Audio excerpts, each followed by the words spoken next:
মনির সাথে আমার নিয়ে আসা আল্লাহ, 2 টাকা বাসায় নিয়ে আসি। আমার মনে 2 টাকা আলি মিষ্টি কিনে খাতে পারবে না। আজকে আসি আরো দেখতে বাড়ি করে আপনাদের কাছে মিষ্টি জানতো, আম্মু হজে জানতো। আমি কাছে আবু তুমি তো নামাজ পড়ো না, এই যে শুক্রবারে গেলাম না।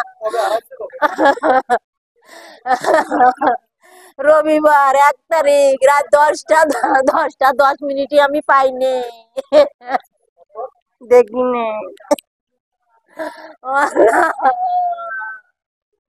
আরে আমার মনি রে, আরে আমার মনি রে কত কষ্ট দিয়ে মানিছে।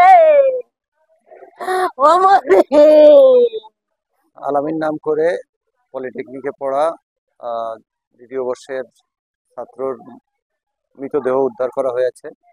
গতকালকে আমাদের কাছে মিসিং জিডি ছিল এবং আজকে তার মরদেহ তার বাড়ির ছাদে এবং ঘরের টিনের চালের মাঝামাঝি জায়গায় অবস্থানে পাওয়া গিয়েছে। আমরা মৃতদেহ উদ্ধার করেছি, প্রাথমিকভাবে হত্যা বলেই মনে হচ্ছে। আমরা পোস্টমর্টমের জন্য লাস্ট মর্গে প্রেরণ করব, পরবর্তীতে আইনানুগ ব্যবস্থা গ্রহণ করা হবে। এই ঈদে জামা জুতো অ্যাক্সেসরিজের ডিসকাউন্ট।